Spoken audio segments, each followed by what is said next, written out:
of land use and transportation. How we live and where we live are huge determinants of health, economic opportunity, and environmental sustainability.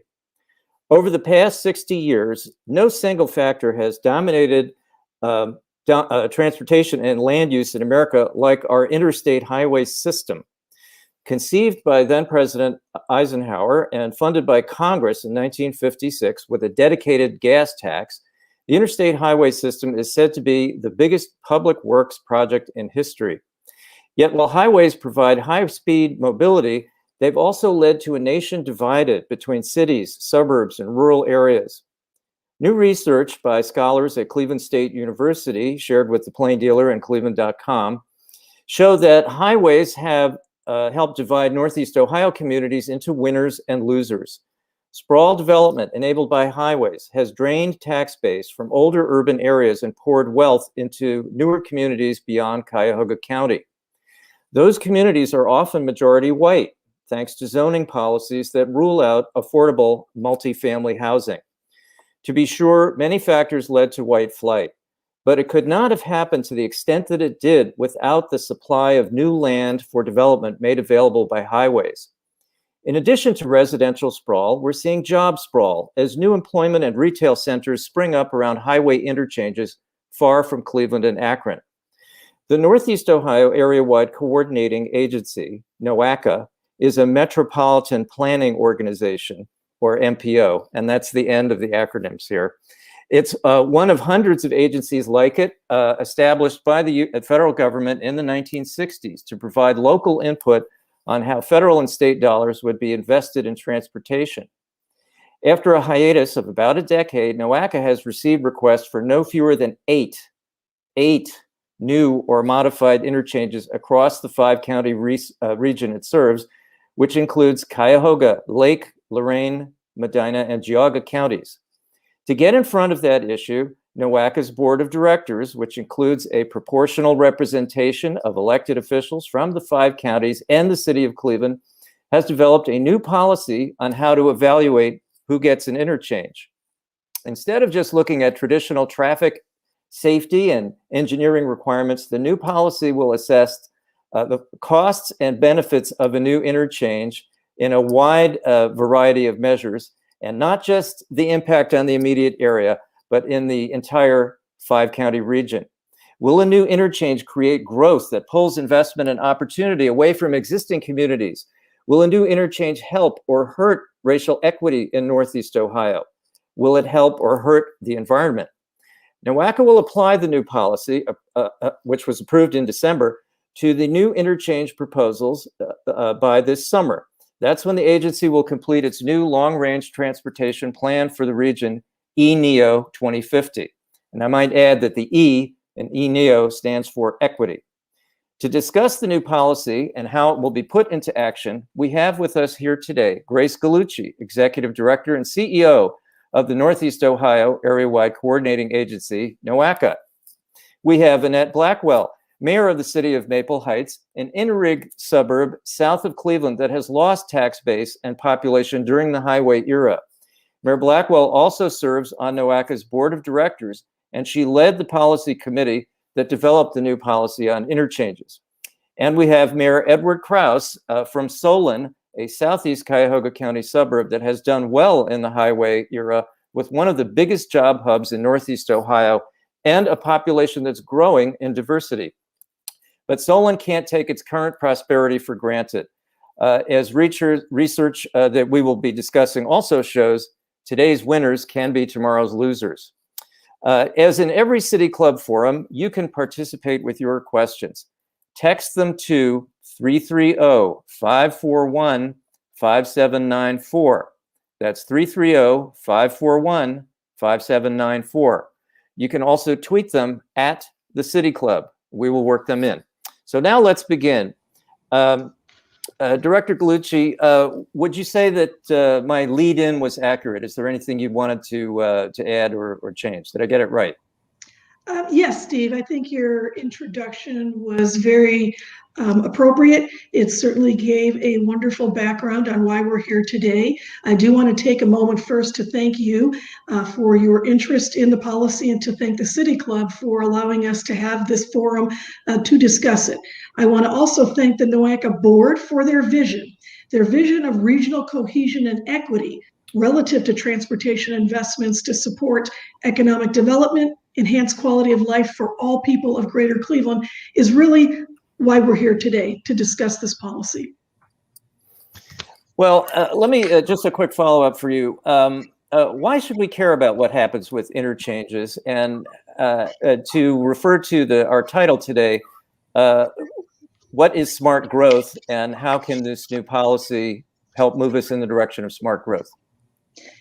Well, I think the policy and why you should care is very simple. It's access. Access and mobility equals opportunity, right? Opportunity equals the American dream. It's access to jobs, to housing, to healthcare, to education. That's about access to a better life. It's what everyone is looking for. And this policy looks to provide that opportunity to all people. That's what we look at when we say equity.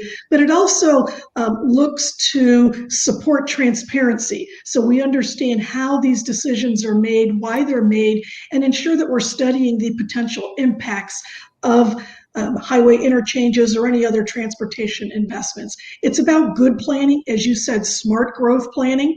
We're looking to make sure that some of the issues that we often call externalities, which are unintended consequences of the highway building, doesn't happen in the future. You know, if we look at things and say the intent was to provide additional mobility for folks, but then certainly some of the inequitable placement of those interchanges or of the highway system had, very negative consequences for many in the region and many across the country. So I think when we talk about smart growth, what we're saying is that growth in one part of the region should not equal loss or abandonment in another part of the region.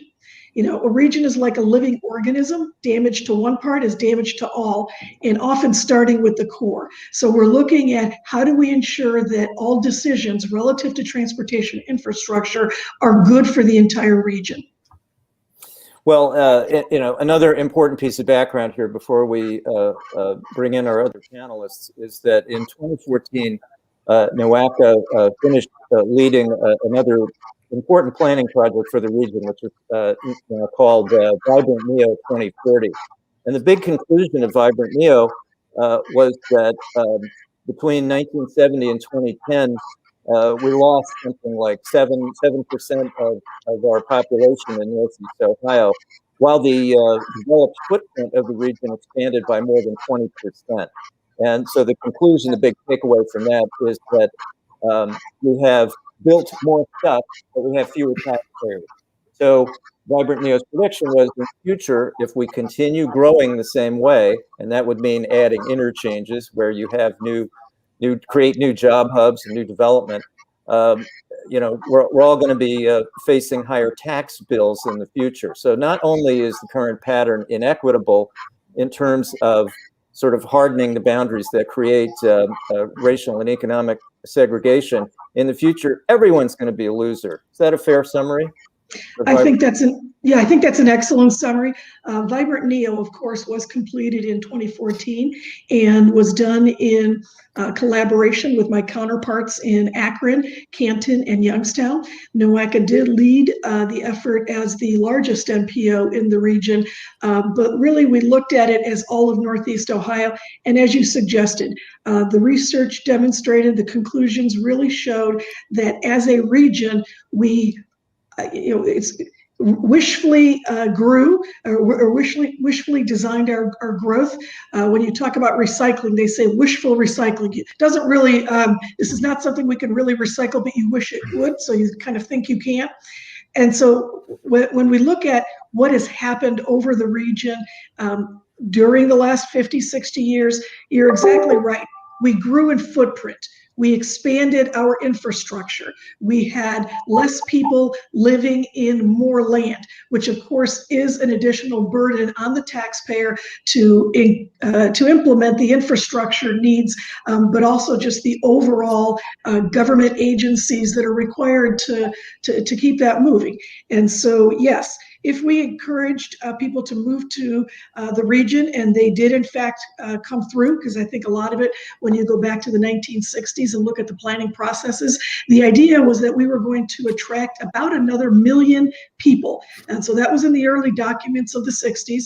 And if you thought we were going to attract another 1 million people in the region, it made sense to do some of the growth that we move forward with, but we are not growing. We are maintaining the same population level and even decreasing population, depending on how you want to look at it. So this is an inflection point for us. What do we see for our future, and what do we want to do about it? And that was the crux of the Vibrant Neo work. Right.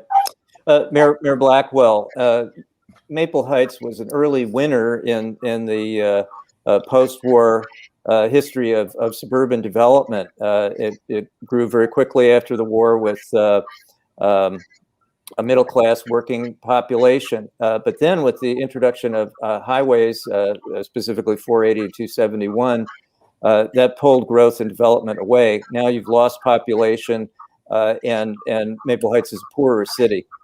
How do you think the new interchange policy would help communities like yours, the inner ring suburbs around our older cities? Well, I've done some studying, obviously, sitting in this seat, coming from a corporate background, not a political background, but finding myself in a city that was failing in every way. Economically, we were in fiscal emergency. Home values with the 2012 reevaluation had dropped over 30%. Major employers had left the city. And so we've got about a 20% poverty rate. So changing something that really created what's been termed as gentrification-based displacement, addressing that, as the executive director talked about, unintentional. And I've said before, I don't think it was unintentional, but intentionally changing that gentrification-based displacement, being focused on restoring economic equity and reversing what has been disinvestment, which has really been the challenge for anyone sitting in the CEO's seat. I mean, you have to balance revenue, versus expenses. It's going to make Maple Heights in a position to do better. We're a long way from winning in the way that I think we can. I mean, there's so many years of those policies and practices that have greatly affected Maple Heights. Over 2 decades, really. It began to change in the 70s, and here we are in 2021, just getting past fiscal emergency, getting our values up over 20%. But it needs a lot of organizations like Noaca and the partnership that we have with the county, the economic development initiatives, what they're doing with the CARES Act money to sustain businesses. All of those are things that we need to have in our toolkit for cities like Maple Heights. And then for mayors, whomever that might be sitting in these seats, to have those toolkits, have those resources, have those relationships, have those memberships on the board. I'm very fortunate to be on the board of Noaca. We've been able to take advantage of some programs that have helped us get to a place that I think that we can begin to win again. Well, what the policy would do, let's say if some of those 8 interchanges are not built, is that it would limit the supply of new land for development. Do you think that would mean more development dollars would flow back into communities like yours?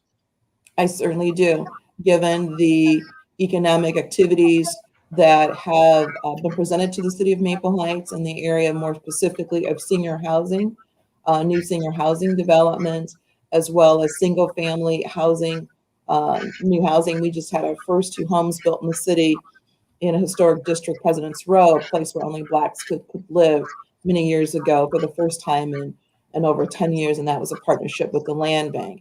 And because that was a successful program, because it was a proven market and a product that people are willing to to invest in. We are now looking at where else we can do some bigger development. So yes, to a resounding yes to your question. You know, another thing that I wanted to bring up from our past conversations is that you've said to me that you felt that white flight and suburban sprawl were motivated by many factors, not necessarily race. But now that we know that highway-enabled sprawl development causes racial disparities, that continuing to do that would be a form of racism. It most certainly would. Okay. Mayor Kraus, Solon looks very different from other suburbs in Cuyahoga County. It played the game so well in the 60s and 70s by reserving, huge tracts of land for industrial development, industrial and commercial. And now you have a very healthy tax base. Can you feel secure that that's going to be, that will persist in the future, given that we may see some of these interchanges approved and more development occurring further out? So the simple answer, Steve, is no. First I want to say it's great to be on a panel with Mayor Blackwell, Grace, Steve. It's a wonderful discussion that we're having. My framework, as I sit in Solon, we have about 900 businesses, about 30,000 folks that come here every day. We are the second largest job hub in the county, next to the city of Cleveland. And so our challenges are our skills gap that we work quite regularly with Tri-C, making sure that the folks that are applying for the jobs and getting the jobs have the proper skills for all of our businesses, but also we have a mobility gap. And so sometime back at the request of Senator Matt Dolan, we started a mobility task force to make sure that we came together as a team to make sure that the folks that don't have cars, don't have the mobility to be able to get here, are not able to travel on the interstate, but need public transit to have better access. So our mobility task force took a look at that,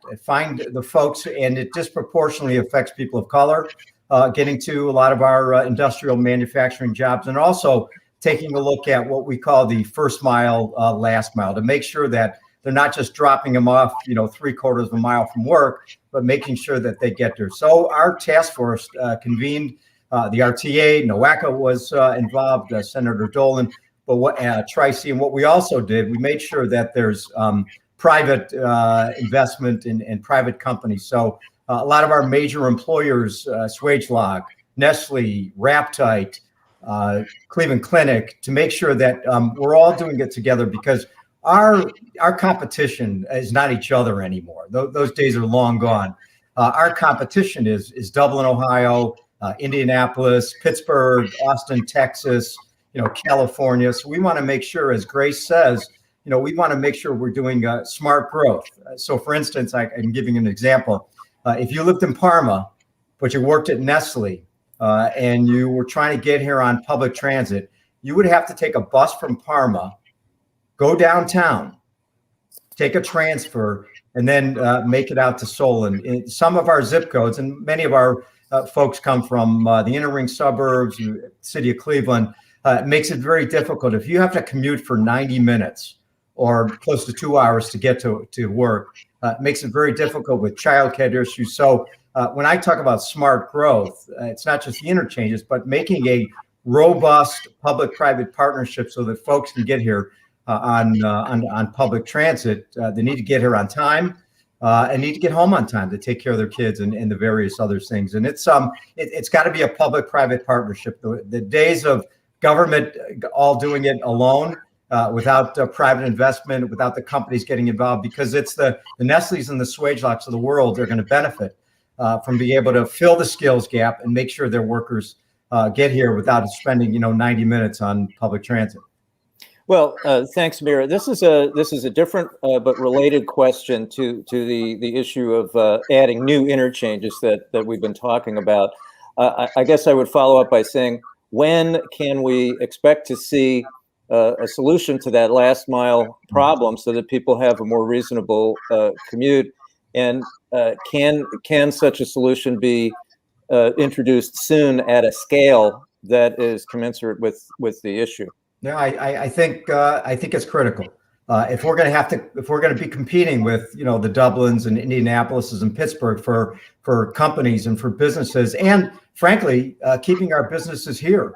One of the things, you know, Swagelock, you know, it's about a $40 million investment in their global headquarters here, but they need worker mobility. So it's going to take RTA, and RTA has been a fabulous partner in this. The new director is completely hands-on and wants to work out a solution. But it's going to take companies, our businesses, especially, you know, we built this jobs hub here. You know, it's been in existence for decades. There's another, you know, jobs hub. You look at the University Circle and what they just did, the Innovation Center between the hospitals there, the universities.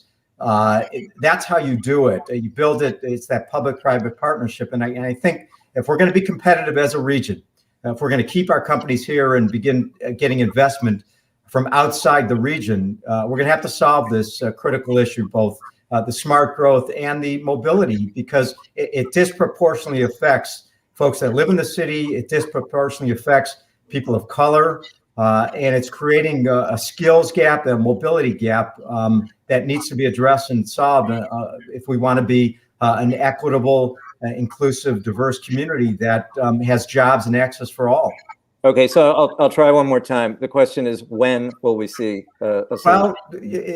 Well, I think the answer's got to be in a year. It can't wait. These issues can't wait. We're losing companies. We're losing investment to places like Columbus and Indianapolis and Pittsburgh and Cincinnati as we speak. And it's got to be a collective effort. It's got to be a whole team. All hands on deck to make sure that it works. And the workforce mobility question would certainly help communities like Maple Heights, which has workers that want to get to the jobs in Solon. Director Gallucci, I wanted to ask a question that we've heard before about whether Noaca has the power to veto a new interchange. There are 8 requests sitting in front of your agency now. That's an unprecedented number to have at one time. And one could imagine all kinds of commercial development and retail springing up, all kinds of new stuff getting built in the 5-county region. So what is your answer to that question of, do you have the power to deny? I answer that question by saying we have the power, as you are saying, but more the responsibility to advance projects into our long-range plan. Interchanges are a part of that project infrastructure that we have purview over. Our objective is to evaluate these interchanges along with other projects and to determine whether they move forward based on all the criteria that we have set. So I don't think it ever gets to a veto point because we are the originator of that consensus-built decision. Okay, so what I'm hearing you saying is that the evaluation process that you've set up under the new policy will involve the community that's requesting the interchange and a thorough evaluation by Noaca, which will provide lots and lots of new data, new kinds of data that you've never looked at before in such a comprehensive manner, and that will include factors like racial equity, so that you can see, does this help or hurt? Does this help or hurt the environment to have an exit at point A? Will it affect point B in a negative manner? And I wanted to ask you, how can we be certain that you're accurately measuring something like racial equity? How do you do that? So certainly all of the research that goes into evaluating projects looks to obtain data and data points from various sources. As you indicated, we will be working with the communities requesting the interchanges. We will be working with the Ohio Department of Transportation. We'll be working with Federal Highway and the local counties and the individuals that that live in the area to ensure that there's a fair process. When you think about how you will measure specific aspects of the criteria we've created, like racial equity, we have tried to quantify as much of the data as possible. Certainly some of it will not be able to be quantified and will have to be more of a qualitative measure, but let's go back to the quantification. What we can do, we have been able to identify environmental justice parts of the region. Environmental justice is a federal designation to indicate where individuals live that are of minority background or low income. And so we have plotted all of those points out on maps, and we can look at it comprehensively and say, with this new interchange here at point A, we certainly look at, as I said earlier, the overall impact to the region. So we're not only going to look at the impact to A, but we're going to look at the whole region. And then we're also going to specifically take out that subgroup of environmental justice populations and study that to see what happens to the people in these parts of the region. We have it broken down by TAZ, traffic analysis zone, which is very specific. And so we can say, if this interchange is built here, what does access to that interchange look like for individuals living in EJ areas, specifically when we look to address racial equity? Are their commutes longer? Are job opportunities less or more? What's the impact to that group to that community? Okay, and the new policy developed, as I understand it, in some ways as a reaction to what happened in the early 2000s when the city of Avon in eastern Lorain County sought to have a new exit off of I-90. It was very controversial. The city of Cleveland was against it because it foresaw that jobs and development would leave Cleveland and Cuyahoga County. The exit was largely funded by private sources, so it wouldn't be a case where the municipalities coming into Noaca and saying we want federal and state money to do this.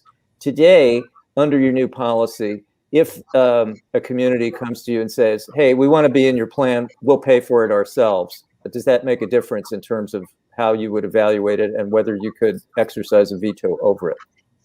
It does not make a difference. Noaca's purview of responsibility is twofold. One is planning, the other is funding. And so when we talk about funding projects and approving based on funding, Noaca does have funds to be able to allocate to projects, similarly as does ODOT or even FHWA, which is Federal Highway. We're really looking at the planning side, and on the planning side, regardless of where the money is coming from, we are looking out for the public interest.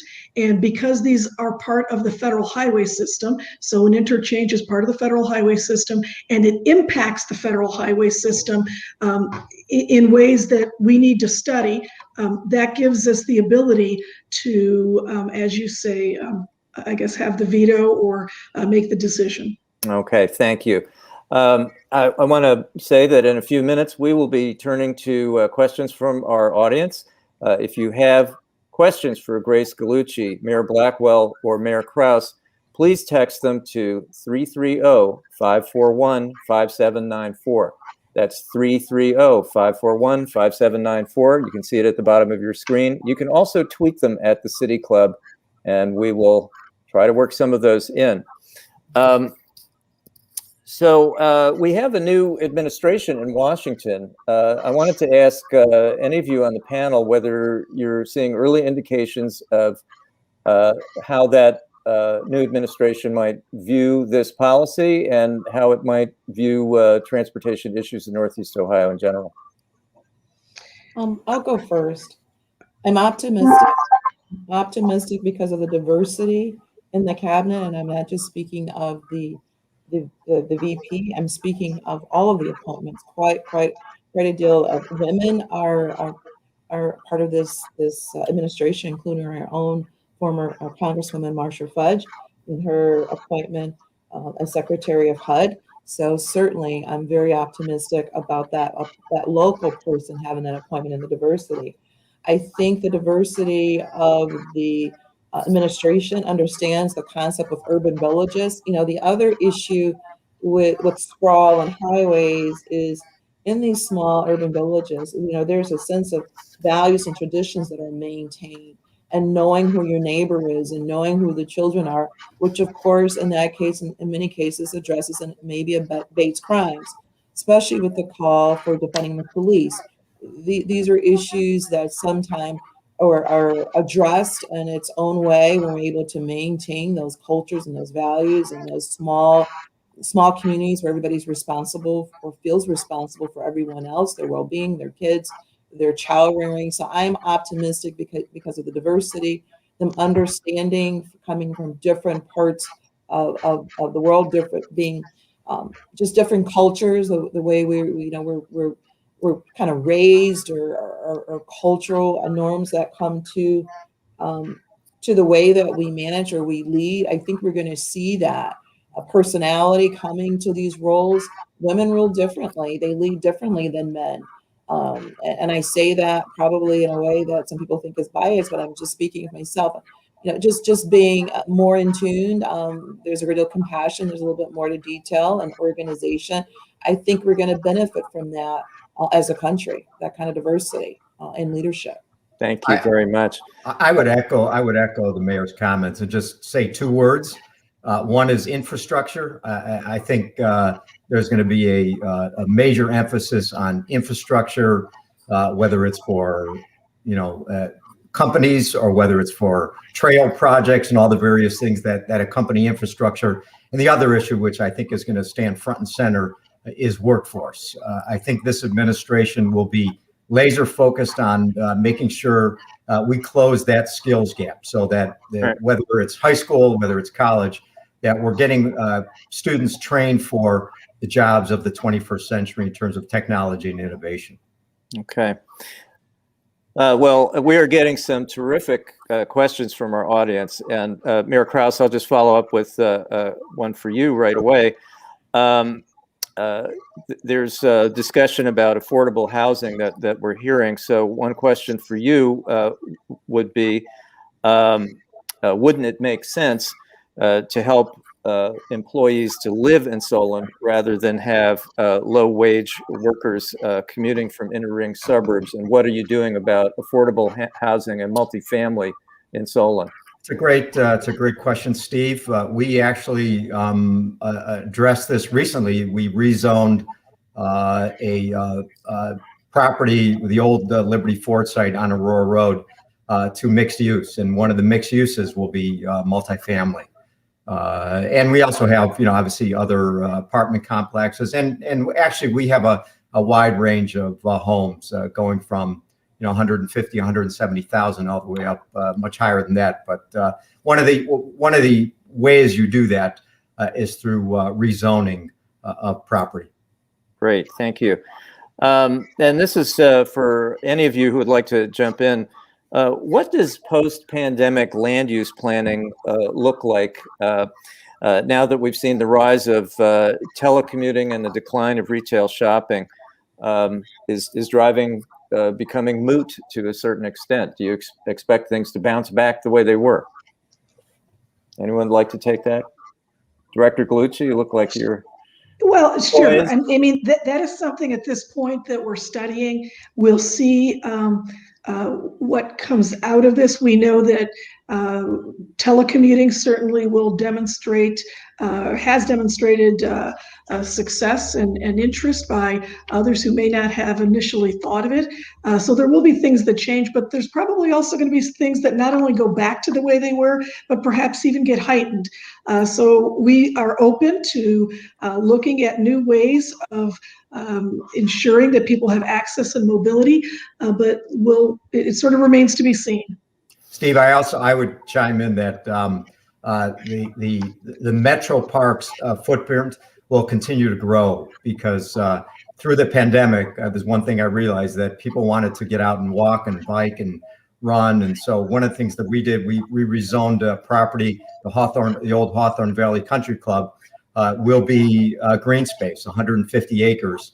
And so those are the kind of things, land uses, that I think we're going to be looking at, because they take it out of development and they become quality of life issues for your residents and the people that work in your community.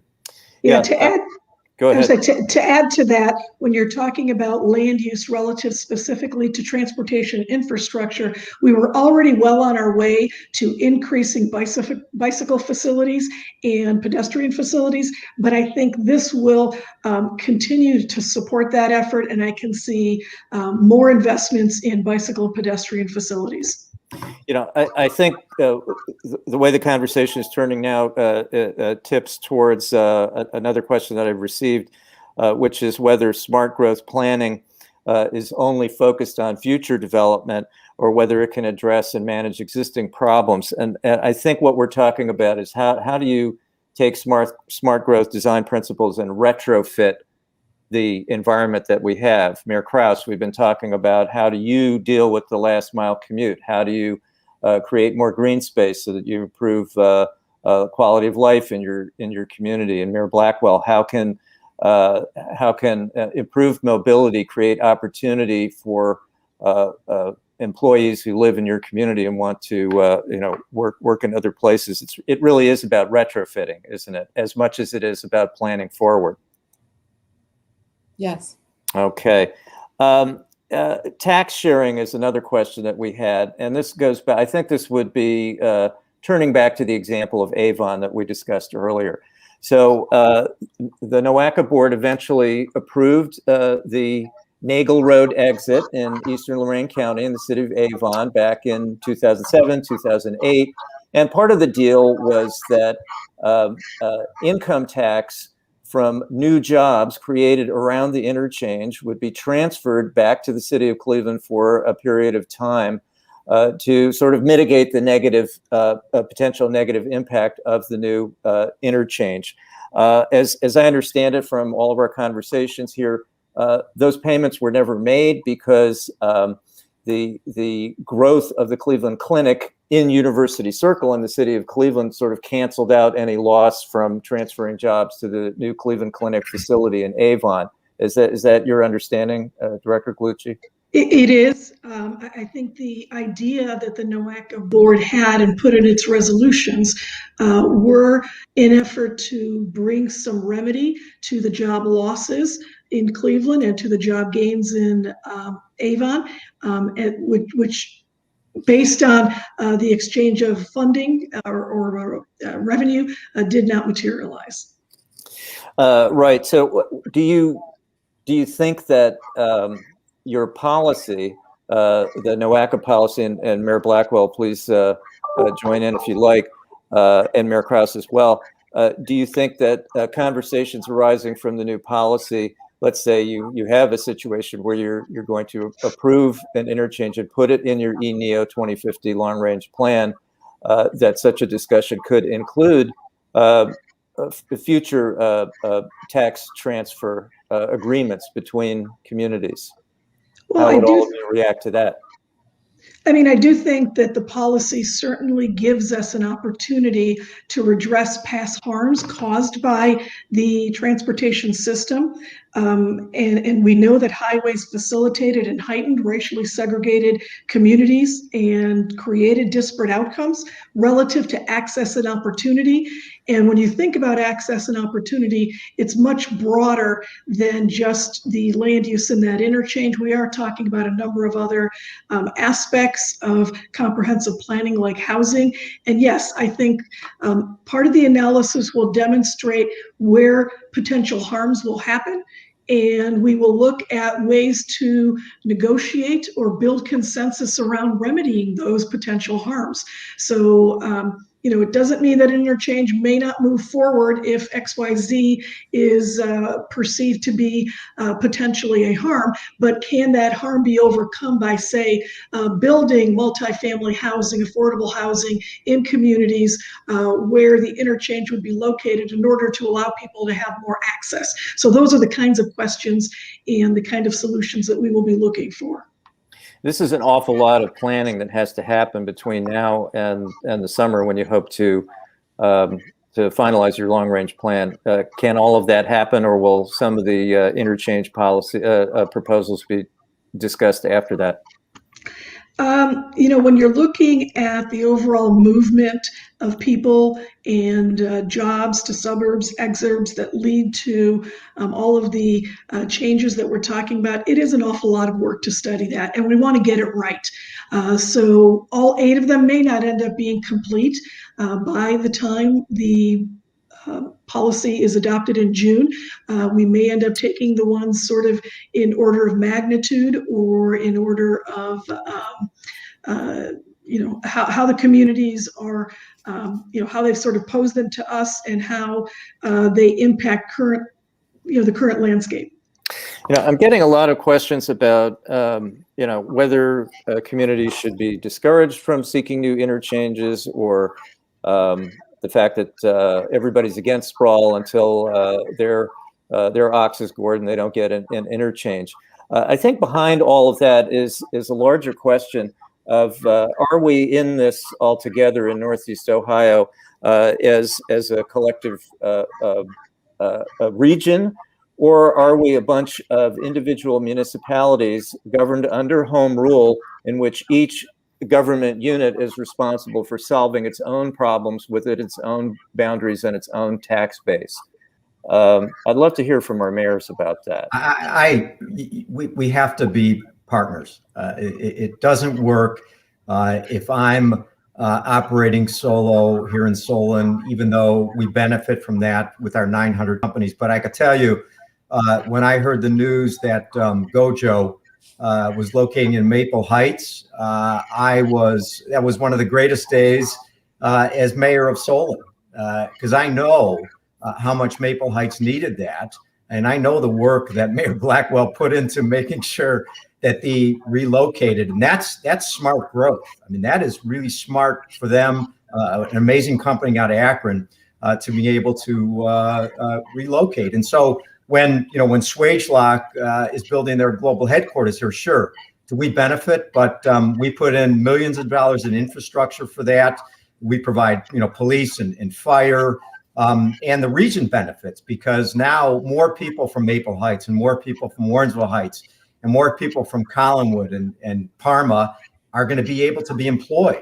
That's how we compete against Texas and Columbus and California, is investing in these job hubs, investing in our companies. When the clinic expands and University Hospital, when they grow, on site, the region benefits from that. More job growth, more access.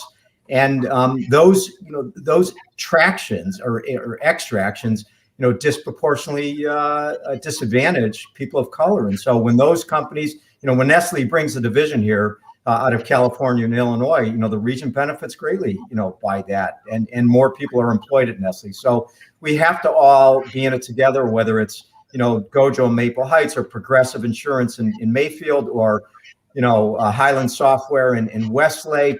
We have to all, work together, because when one grows, we all grow, because our residents are going to be gainfully employed, and they can pay their mortgages and have money to shop and have money to eat at local restaurants. And that's how a region, grows. And that's how we attract more investment. So Steve, yeah, go ahead, please. I would just add, that's how it is now, and thank gosh. I'm happy for that, Mayor Krause. It didn't feel that way 6 years ago. And I'm not, but shameful plug, but I think the Cuyahoga mayors and city managers and the intentional representation Noaca board puts us all in one room. It puts us in a room, and it forces us to face our differences. And it forces us to discuss, have uncomfortable conversations about inequities. Eddie Krause has been to Maple Heights. He's sat in my office. I've been able to tell him exactly what I need. That hasn't always been the case. And let's go back to this past summer. There was an awakening like no one knew when George Floyd was murdered on screen for everyone to see. It shook people in ways that hadn't been shaken. It made them have uncomfortable discussions with their children at the dinner table, or walking, after dinner.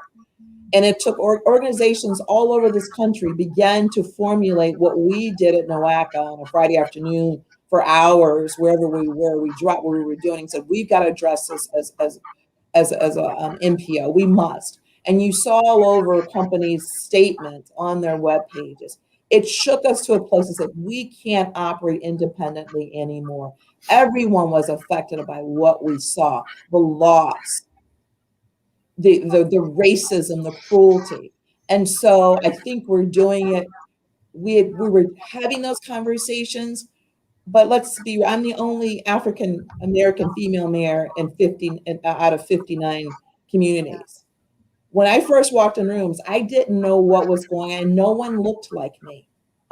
No one looked like me. But I can say 6 years later, 2 years into a second term, everyone knows my name. And I can pick up the phone and say, how do you do this and how do you do? So we're doing that now deliberately, intentionally, and because it's the right thing to do. Everybody I think there's a commitment that hasn't been before because of what we all experienced together.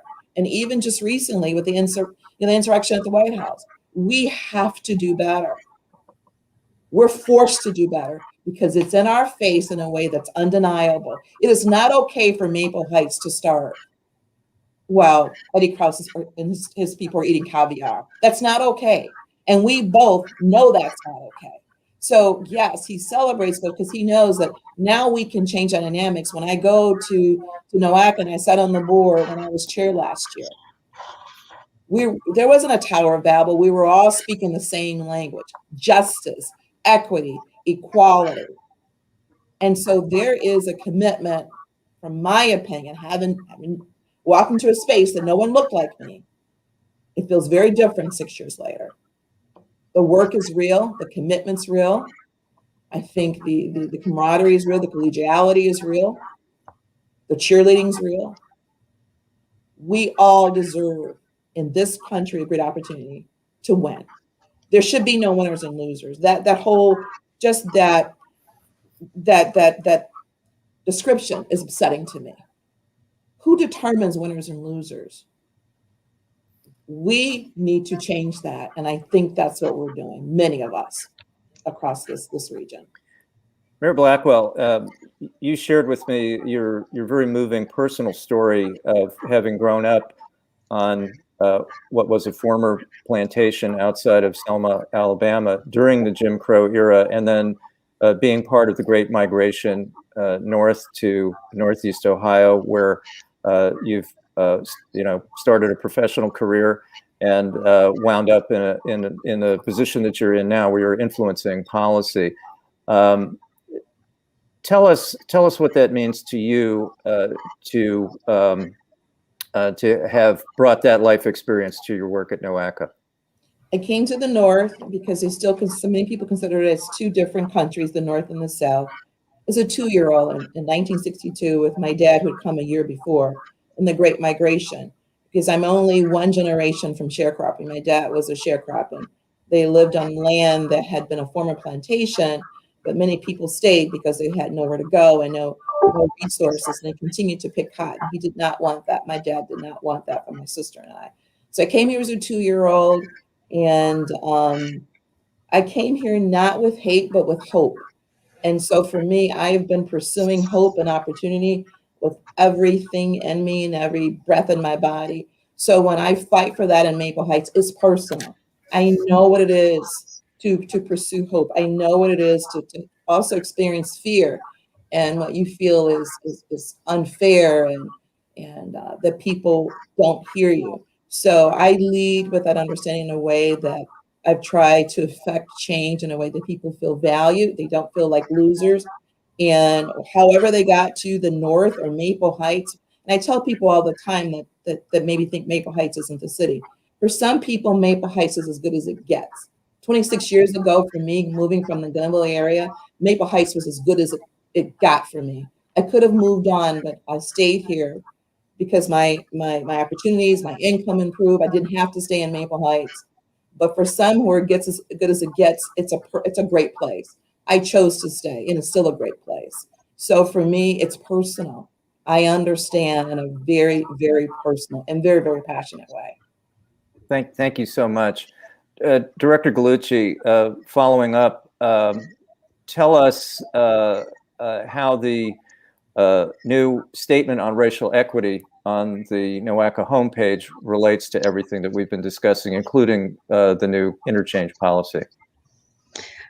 Sure. The board adopted the racial equity statement in June. It does contain a number of components that sort of give us background and then take us forward. One is the statement of highways facilitated in heightened racially segregated communities and disparate outcomes relative to access and opportunity. I stated that earlier. It's worth stating again. And it continues by saying, racial justice remains a prominent issue yet to be fully addressed, and that the Noaca board is aware of historic racism and its legacies. It also says we're committed to eradicate racism and committed to justice and equity.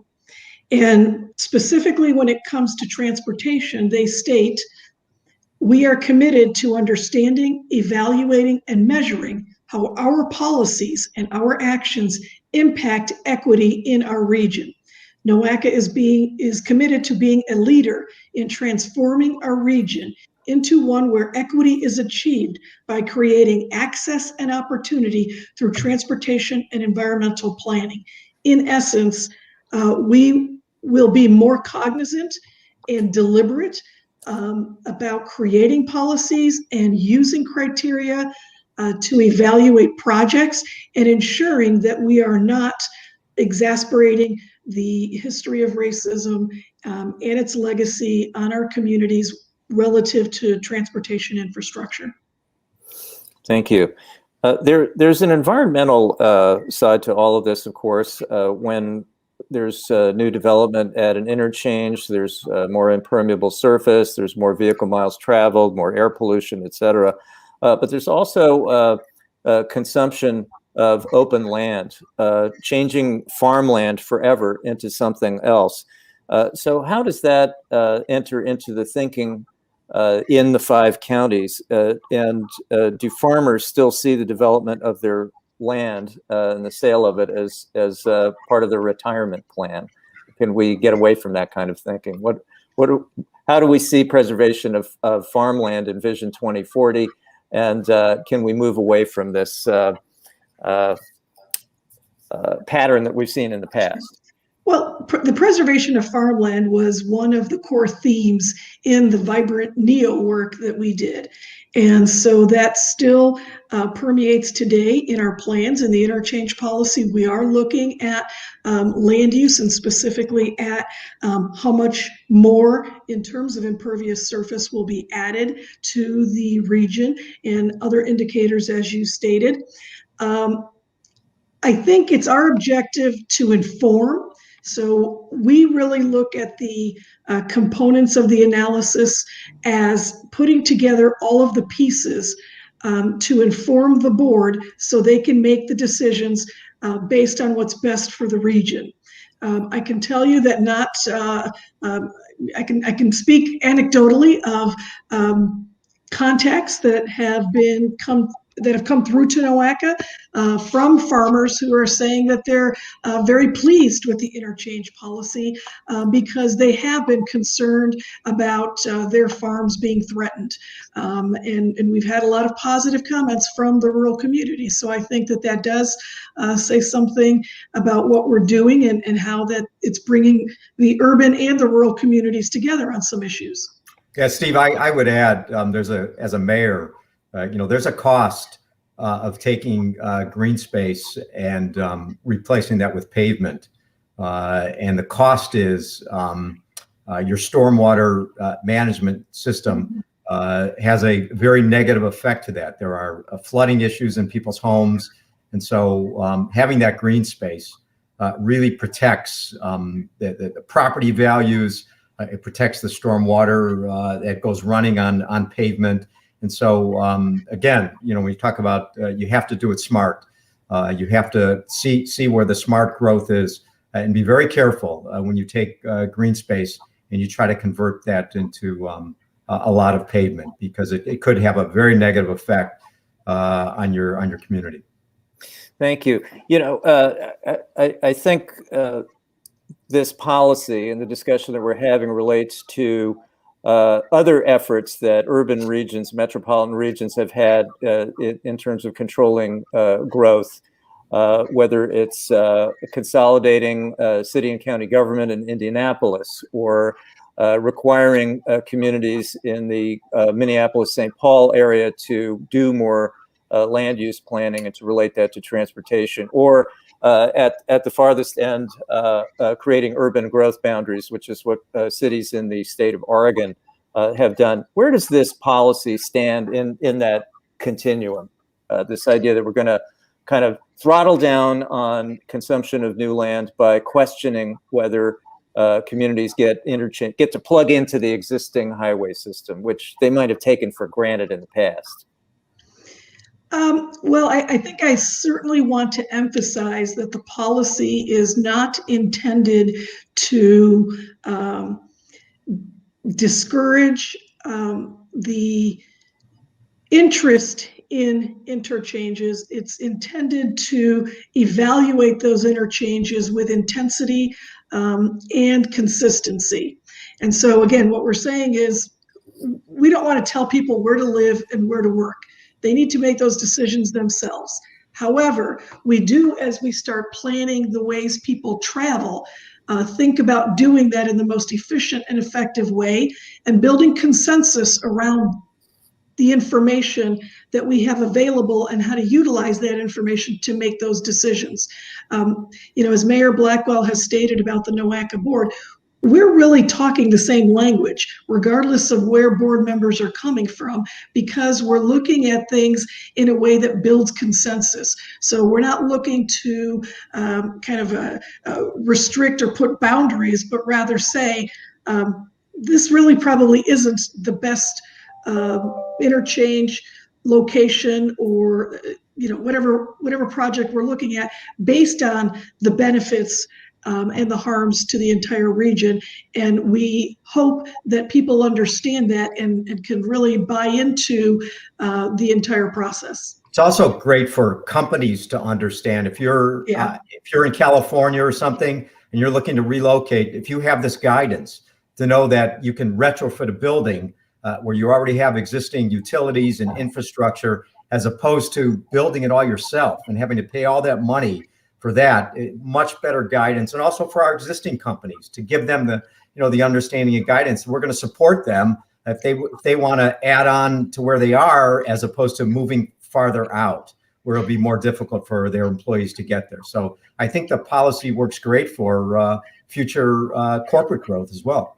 Yeah, actually, Mayor Kraus brings up a great point that really what this is trying to do is to encourage growth where infrastructure already exists, because your scoring criteria will be more positive and less harmful where infrastructure already exists, which is typically, it could be many places in the region, but typically in more legacy communities, which exist in all 5 of our counties, some more than others. And to that point, Gojo took a building that had been dark for over a decade and put $25 million worth of improvements in this building. We have a railroad here. We're close to the highway. There are workers that can get there in 15, 20 minutes from various communities. And so that's exactly what happened. Jobs Ohio was very supportive in that effort. And that area, I mean, it's a great building. And I was just in a walkthrough maybe a couple months ago, and what they've done with that space is just phenomenal. But for them, it made sense. It made sense. The CEO said this is the perfect space. And they took what had not been, had been dark and some considered undesirable, but many people look at it, and put $25 million in it. And over 2 years, we'll employ 200 employees at a very, very competitive wage with full benefits and educational, higher educational benefits, tuition assistance. Well, terrific.